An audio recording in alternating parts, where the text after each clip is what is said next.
مستيات بيتنا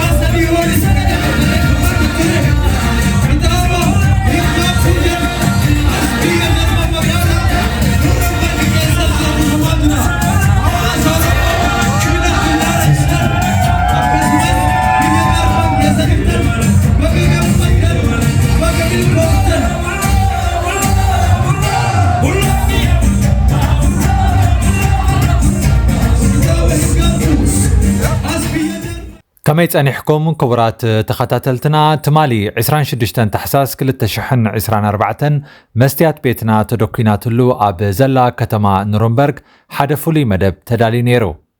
جوار محمد اتي بفلاي أب حبرتسب أورمو بحف الشخاء أب إيتوبيا تسألاو زخونة أب بوليتيكا زنتف سب بأكل ناب كتما نورنبرغ بممتع بغانقواتات أورمون أمحرنيان زصحفا حداس مصحفو أمرغو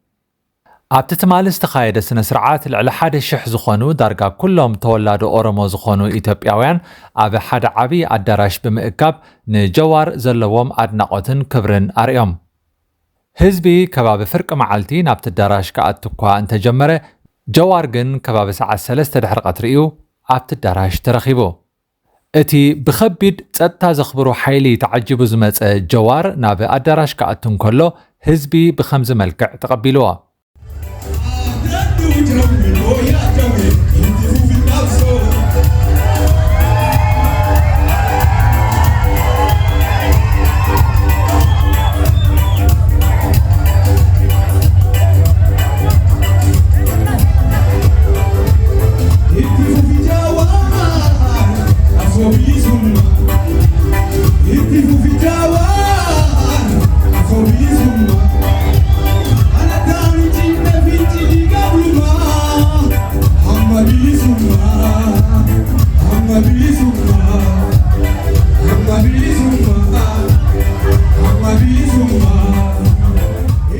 ኣባላት ጸጥታ ንውሕስነቱ ነቲ ህዝቢ ብኻልእ ማዕጾ ከኣቱ ከም ዝኾነ ብምድንጋርዮም ንጀዋር መብዛሕትኡ ሰብ ዘይተጸበየ ኣንፈት ናብቲ ኣዳራሽ ኣእትዮሞ ይኹን እምበር ህዝቢ ብቐሊሉ ኣብ ዘለዎ ክሃድእ ኣይከኣለን እቲ ምስ በዓልቲ ቤቱ ዶክተር ኢሌሌ ዝመፀ ጀዋር መሐመድ ምስኣ ብሓባር ዝተዳለወሎም ሕብስቲ ድሕሪ ምቑራሶም ነቲ መደብ ዓበይትን መራሕቲ ሃይማኖትን ብመሰረት ባህሊ ኦሮሞ መሪቖም ወይ ባሪኾም ከፊቶሞ ብምቕጻል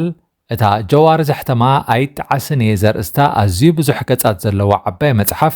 ንህዝቢ ክትሽየጥ ጀሚራ ዋጋ መጽሓፍ ንሓንቲ ብ100 ዩሮ ይሽየጥ እኳ እንተነበረ ህዝቢ ግን ዓይኑ ኣይሓሰየን 100 ዩሮ ጨቢጡ ሰልፊ ሒዙ መጽሓፉ ክገዝእ ተቐዳደመ ጀዋር እውን ነቲ ዝተዓደገ መጽሓፍቲ ክታሙ ብምንባር ኣብ መጽሓፍቲ መዘከርታ ገዲፉ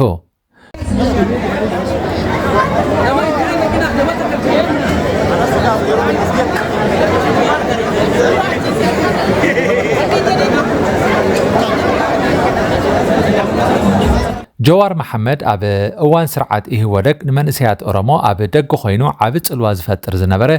ኣብቲ ኣብ 2018 ዝተረኣየ ንኣብይ ኣሕመድ ናብ ስልጣን ዘምፀ ናይ ኢትዮጵያ ለውጥ እውን ናይ ውልቁ ገጅፍ ዓሻራ ዝቐመጠ ሰብ እዩ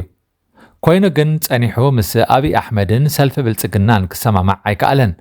ድሕሪ ለውጢ ናይ ኣሜሪካ ዜግነቱ መሊሱ ኣብ ፖለቲካ ኢትዮጵያ ክሳተፍ ተቕሊሉ ናብ ኢትዮጵያ ኣትዩ እኳ እንተነበረ ኣብ 2020 ዓመተ ምህረት ግን ተኣሲሩ ኣብ ቤት ማእሰርቲ ኮይኑ ናብ ቤት ፍርዲ እናተመላለሰን ፍርዳዊ መስርሑ እናተኸታተለን ከዓ ክሳብ ናይ መግቢ ምሕሳም ኣድማ ብምግባር ማእሰርቲ ዘይግብኦ ከም ዝኾነ ንምእማን ይቃለስ ነይሩ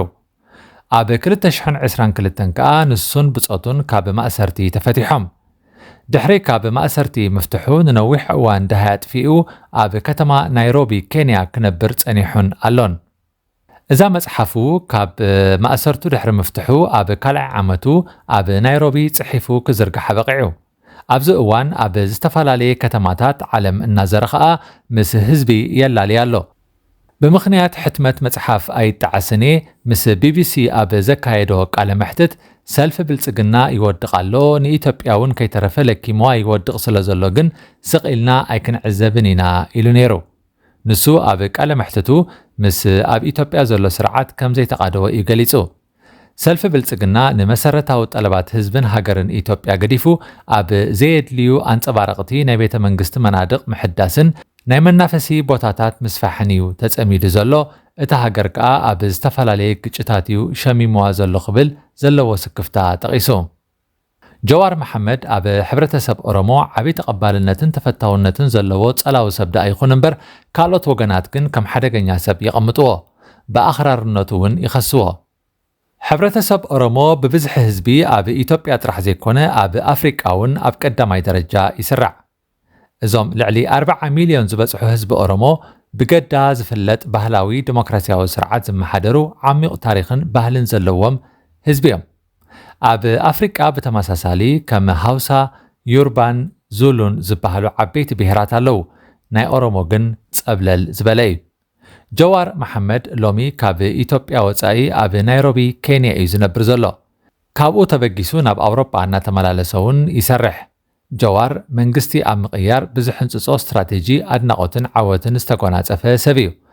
ንህዝቢ ብፍላይ ከዓ ንቄሮ ወይ ንመንስያት ኦሮሞ ብምልዕዓልን ካብ ውሽጢ ህወደግ ናብ ናቱ ዕላማ ዝስለፉ ፖለቲከኛታት ብምምልማል እውን ኣብ 2018 ለውጢ ኣምፂ እዩ ኣብዚ እዋን ንኽልተ ዓመታት ዝኽተሎ ዝነበረ ናይ ስቕታ መንገዲ በቲኹ ብሓድሽ መጽሓፍ ናብ ፖለቲካ ኢትዮጵያ ብምምላሱ ዓብይ ኣቐልቦ ስሒቡ ዘሎ ፖለቲከኛ ኢኻ ጀዋር ዕድል ክገብር ኣብ ኢትዮጵያ እዩ ተኣሲሩ ንሱ ዋላ እኳ ናይ ፖለቲካ እሱር እንተነበረ ክሳብ ዝፍታሕ ግን ጠበቓ ነይርዎ ቤት ፍርዲ እውን ይመላለስ ነይሩ ኣብ 2 ዓመቱ ተፈቲሑ ክኣክል ኣብ ኬንያ ክነብር እውን ክኢሉ ኣሎ ካብዚ ሓሊፉ መጽሓፍ ጽሒፉ እውን ንንባብ ኣብቂዕሎ ነቶም ንጀዋር ንምድጋፍ ኣብ ኣዳራሽ ዝተረኽቡ ሓደ ተሳተፍቲ ኣብ ተቃውሞ ብምህላዎምን ኣብ ጎኒ ጀዋር ብምዃኖም ናብ ኢትዮጵያ ንምጋሽ ዝጽገሙ እንተኾይኖም ሓቲተዮም ነይረ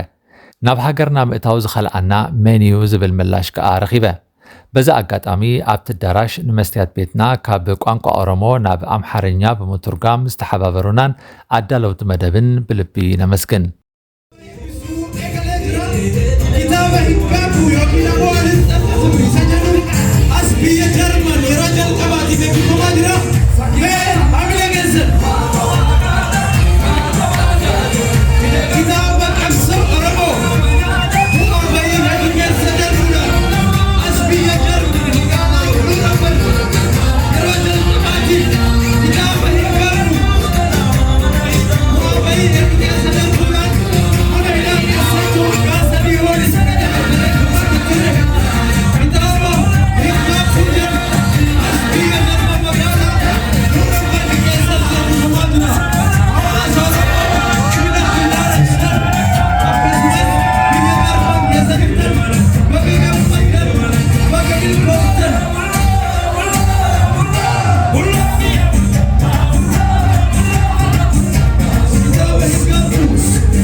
መስትያት ቤትና مستيات بيتنا نحكينا مثل إرتران من صبراء استفعلالية صحفات تنقصقص مسلتاتن قال محتتاتن حيزا بذكريات كبر أب إنها ترعلوات التقرب مدبيا كفوتي لساني من يزعج وني هاي سجدن علي عبطاقوت ملاخي قطاوخي بنا مسلي فتحي